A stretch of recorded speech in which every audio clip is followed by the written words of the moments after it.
What a comeback mga boss! Ito nga para sa New York Knicks kontra nga dito sa Cleveland Cavaliers sa Game 1 ng Eastern Conference Finals. Gumawa lang naman ng history etong Knicks dito nga sa 4th quarter. Ano nga ba mga boss na naging reaction dyan? Dito nga ni Jalen Brunson, tara't pag-usapan natin yan.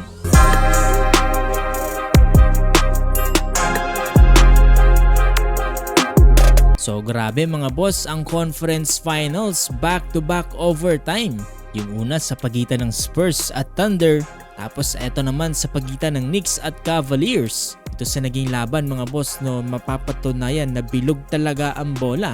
Paano ba naman kasi mga boss simula first half hanggang second half ay kontrolado nga dito ng Cleveland Cavaliers ang laban. Imagine mga boss na umabot sa 22 largest lead dito nga ng Cavs kontra nga dito sa Knicks. Not until mga boss no dito nga sa last 7 minutes dito nga sa 4th quarter na kung saan etong si Jalen Brunson ang nagdala dito nga para sa Knicks. Nagtuloy-tuloy ang napakagandang opensa dyan dito nga ni Jalen Brunson na sinabayan dyan dito nga ng Knicks team na umabot mga boss no dito nga sa 44-11 run.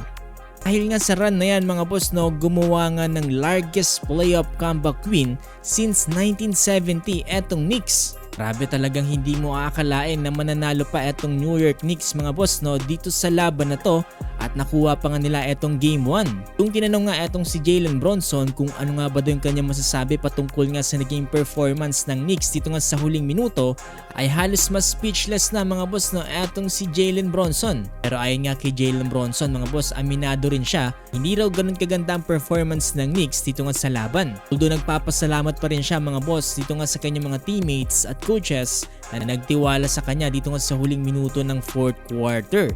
At nagresulta nga yan mga boss dito nga sa kanilang pagkakapanalo. Nauwi pa sa greatest comeback in the history dito nga ng New York Knicks.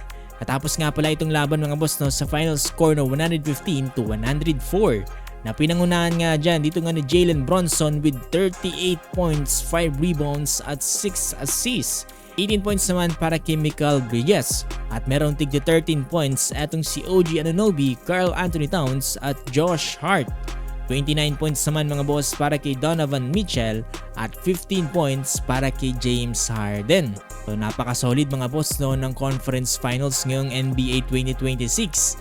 Mapa West man yan or East, talagang salang-sala ngayon ang mga teams. So let's see mga boss no kung makaka-bounce back nga ba etong Cavs dito nga sa Knicks bago nga sila umuwi dito nga sa Cleveland. Kikisuyo rin pala ako sa inyo mga boss na paki-like po itong ating video at paki-follow na rin po sana mga boss itong ating page dahil magiging malaking tulong na po yan para sa ating channel. Maraming salamat po talaga sa inyo mga boss.